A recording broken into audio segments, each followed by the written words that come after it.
At the beginning of the COVID-19 pandemic, a friend of mine encouraged the people in her life to start keeping a journal. Write it down, she said. We're living through extraordinary times. You will want to take notes. I listened. As a history major and former journalist, I've had a lifelong interest in the stories of ordinary people living through extraordinary times. In the early days of the pandemic, I remember reading news clippings about the influenza pandemic of 1918. And as I looked at the figures in the black and white photos, I found myself thinking, we're those people now. We're those people, ordinary people caught up in events much larger than ourselves, caught in a story not of our own making, with history being written in real time and great unknowns ahead. I followed my friend's advice, and I wrote about it. Not perfect, not edited, just first drafts to get it all down, and to get some of those endless thoughts out of my head. I wound up journaling a couple 100,000 words. Thank you, word count, for letting me know that. I didn't write as regularly as I'd hoped, especially once the world began to reopen. But I treasure what I have, and I'm grateful that words can take me back to a certain place in time so that I might revisit it, think about where we've been, and understand it all anew. The title of today's sermon, Freedom, Family, Flags, and Faith, was not chosen simply for the alliteration. We seem to be newly in the midst of a great reclaiming of these words. Words that have been warped by those who do not share the deepest beliefs and values of Unitarian Universalism. And this electoral season is a good time to talk about freedom and democracy and what our beliefs and values call us to do. Because at this time of great peril and great hope, we're those people now. We're those citizens in countries who have found themselves at risk of having their democracy undone. I'm not talking about countries that have democracy taken suddenly through a coup or some kind of overthrow, but rather countries where voters, when given a choice, selected politicians and parties with authoritarian goals. It happened in Germany in 1932. It happened in Hungary in 2010.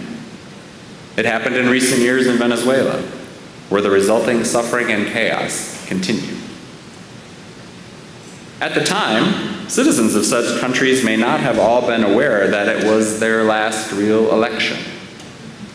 Just as any people may not be able to anticipate the future when they're caught in the swirl of historic events. But we know authoritarians often play a long game. They'll take years to destabilize civic institutions, to create court systems that favor them, to discredit their opponents and manipulate media and other communications, all while life goes on as normal for most people. That's part of the playbook. They play a long game until one day, perhaps rather suddenly, they don't have to anymore. They are given the keys to the kingdom. The checks and balances are cleared out of the way.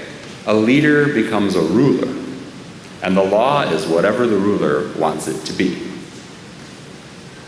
And it can be a long road back, sometimes a decade, sometimes several. It can be a long road back to democracy once that switch is flipped and people no longer have the direct political power that comes with a meaningful vote.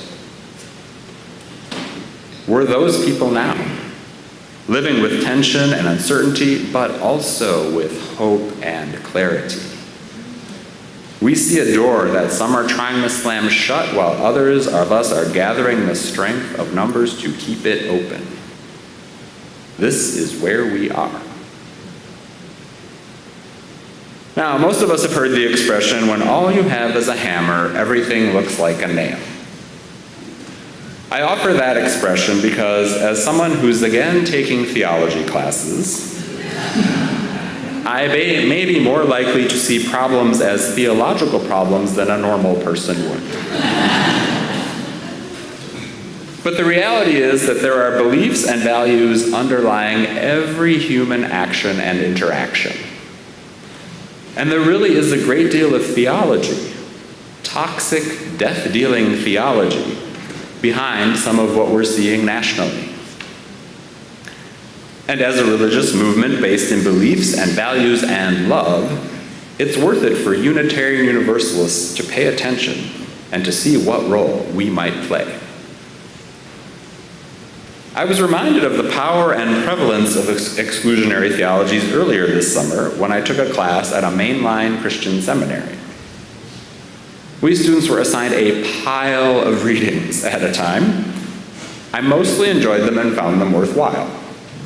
Some offered beautiful examples of how language can be used to convey ideas and stories, and other readings connected the dots for me in terms of human beings' deepest beliefs about how the world works, how we find and make meaning, and how theology has shown up in public life throughout history.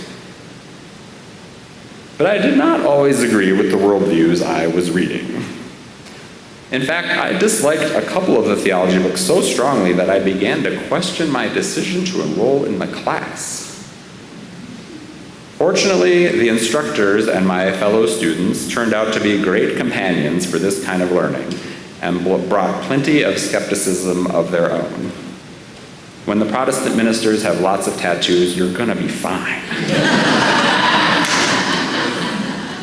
And ultimately, it was good to be reminded of the exclusionary outlooks underpinning so much of American life.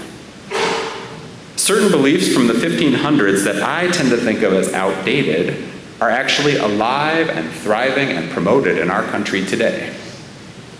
The books I didn't care for were not some dusty volumes from past centuries. They were published in 2021 and 2024. There are plenty of Americans today who think people are easily divided into good and evil, the saved and the damned, and that God has a plan, one that favors themselves, of course, and they believe that there's nothing any of us can do about this plan. I do not want to spend very much time on these theologies. At best, they're perversions of the gospel stories about Jesus' life, and at worst, they lead to oppression and Christian nationalism and fascism. But I find it helpful to be aware of these worldviews when I find myself asking, how is this happening? How is all of this possible? How can they say those things? The demise of democracy is a possibility because powerful people believe it's okay or even virtuous and the result of God's calling. That can be hard to hear, even though we already know it.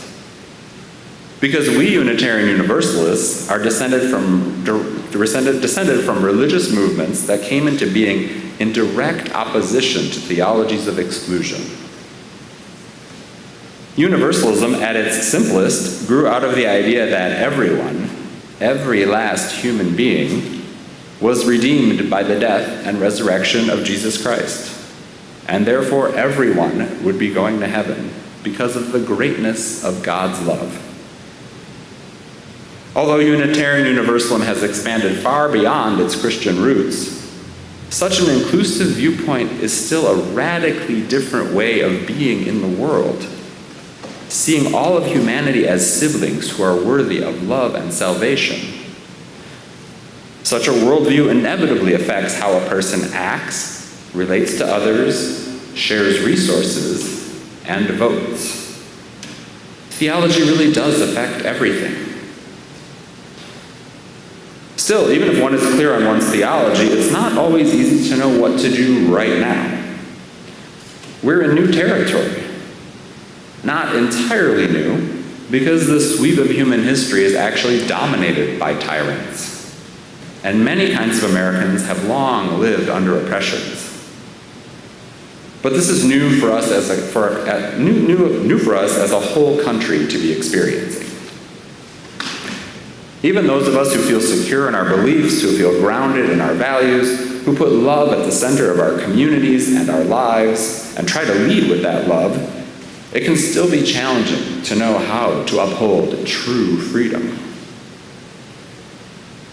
One positive shift in this current roller coaster of a year is that awareness of what's at risk seems broader than it has ever been. 8 years ago, when I first started speaking about authoritarianism and the risks that it posed, I felt like a voice in the wilderness, or maybe one voice in a very small wilderness chorus. That has certainly changed, with more everyday Americans than ever talking about what's at stake, talking about how democracy and the rule of law are on the line. It's a much bigger and louder chorus now, a more powerful collection of voices. And one thing we have to guard against is that a growing chorus can't just sing the blues, even in dire times. Wearing out people of goodwill and fostering a climate of demoralization are key tactics from the authoritarian playbook, and we must continue to resist them. Now, lament and critique do have their place and are important to surviving and to bringing about change. As James Baldwin famously said, "I love America more than any other country in the world, and exactly for this reason, I insist on the right to criticize her perpetually." Baldwin is an excellent role model for loving a country that has not loved everyone equally. But I would caution that being in a mode of perpetual criticism can take a spiritual toll, and it is not the only path for this moment. Because negativity can be like quicksand, pulling us only one direction, down. And it isn't only Calvinists who take a dim view of humanity and fall into the habit of seeing our fates as predetermined. As the activist and writer Rebecca Solnit points out, progressive people can be fatalistic too. She says this: "When you assert that the future is already decided, you undermine the motivation to participate in shaping that future. Accepting defeat in advance is a curious form of self-protection," she says, adding, "This is not an argument against fear. It's an argument for clarity about what's a feeling and what's a fact, and a contemplation of how words shape our world." She says, "We make something more likely, more widely believed by saying and repeating it." Solnit points out that there's a reason that sports teams don't go around chanting, "We'll probably lose," even when the odds are not in their favor. The words we embrace shape our world and the idea of what is possible. For years now, my mantra about the fate of our democracy has been, "It's not too late."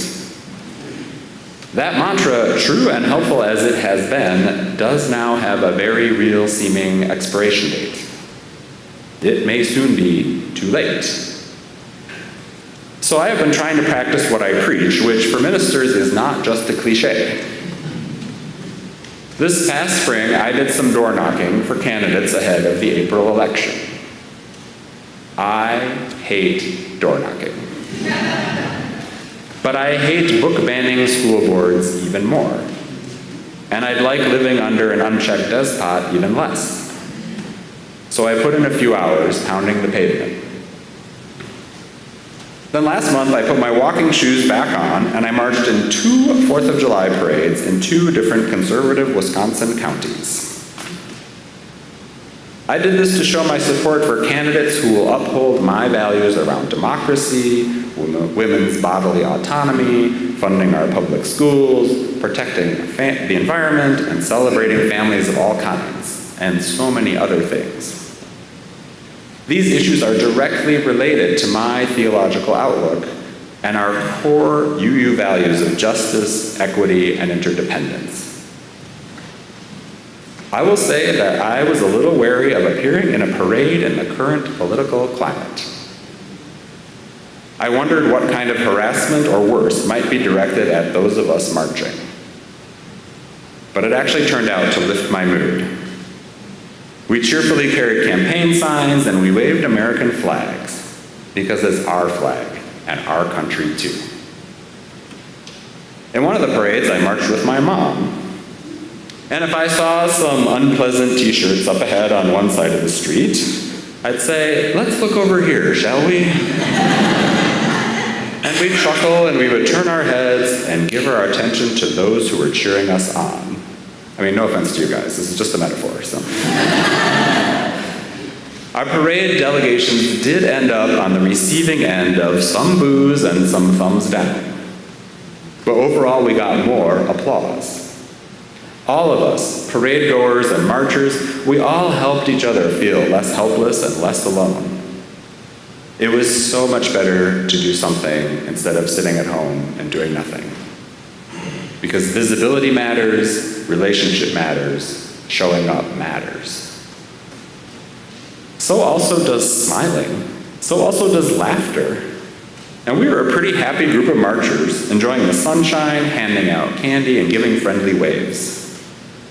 Our joy was genuine, but it also fit in with a strategy of offering a different vision, one that showcases inclusion and equity and laughter and love. As the author and activist Adrienne Marie Brown tells us, we need to flood the entire system with life-affirming principles and practices to clear the channels between us of the toxicity of supremacy, to heal from the harms of a legacy of devaluing some lives and needs in order to indulge others. Life-affirming principles and practices, not lectures or explanations, which we might have the urge to offer to those with whom we disagree.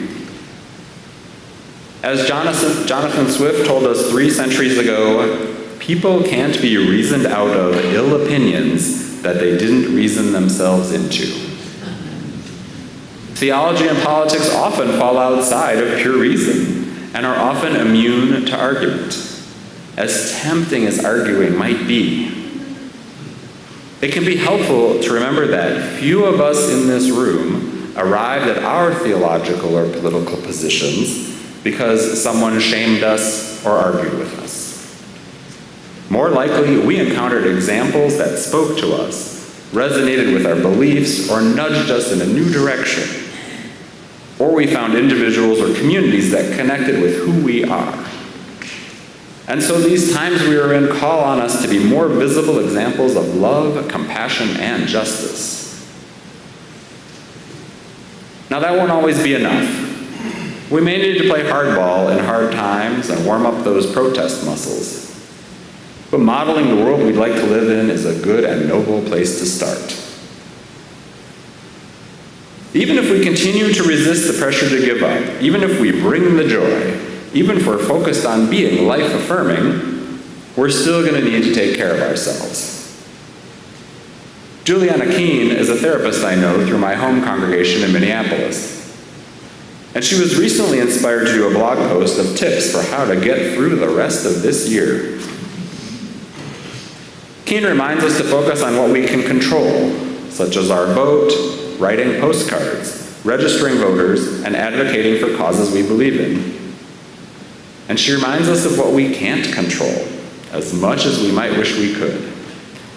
Things like the future of the country, electoral outcomes, and the media's focus on sensationalism. She recommends limiting news consumption, not so that we are misinformed, but so that it doesn't take up too much space in our brains or affect our sleep. She encourages us to center our thinking in the present. And she reminds us that often, we'll quote, often, life is manageable in this moment. It's our thoughts about the future that are immobilizing. And she lifts up the importance of staying grounded in nature, in practicing our values, and in community. We're those people now. And we're bringing the full range of human gifts and emotions to a momentous and critical time. As Rebecca Solnit says, you can feel despair, sorrow, anxiety without surrender. History is full of countless people who persevered under the grimmest circumstances, often with heavy hearts and no victory visible on the horizon, or success a wild unlikelihood. Sometimes they lost, she says, but the only ones who won were the ones who stuck with it, or who benefited from someone else doing the work. The only ones who won were the ones who stuck with it. Solnit also points us to the idea of wise hope, a phrase offered by the Zen Buddhist Roshi Joan Halifax. Rejecting what she calls sappy positivity, Halifax says that wise hope requires that we open ourselves to what we do not know, what we cannot know, that we open ourselves to being surprised, perpetually surprised. She says that in the midst of improbability and possibility is where the imperative to act rises up. Wise hope, she says, is not seeing things unrealistically, but rather seeing things as they are, including the truth of impermanence, as well as the truth of suffering, both its existence and the possibility of its transformation. As we go forward and live into this time of uncertainties for our country, with a new chapter of its history being furiously written every day, may we remember that this time, right now, we are still in a story of our own making. May we remain certain of our beliefs, steadfast in our commitments, and rooted in our communities of care. May we remember to distinguish between fear and fact. And may we be open to the idea of good outcomes and good surprises. May the world we dream of someday be ours, and may we help make it so. Blessed be, and amen.